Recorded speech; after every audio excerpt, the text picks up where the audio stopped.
Sogno una scuola. Poesia di Simona Liccese, in arte Donna Simona la cantora.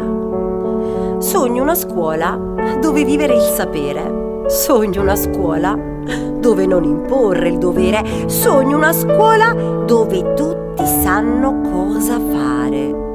Sogno una scuola dove imparare il verbo amare. Sogno una scuola dove regna l'armonia.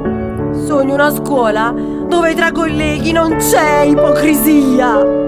Sogno una scuola che domina il bullismo. Sogno una scuola che odia l'egoismo. Sogno una scuola che ha lo sguardo altrove. Sogno una scuola che con il suo potere tutto muove. Perché il popolo perisce per mancanza di conoscenza ed ecco scuola! Imponi la tua presenza.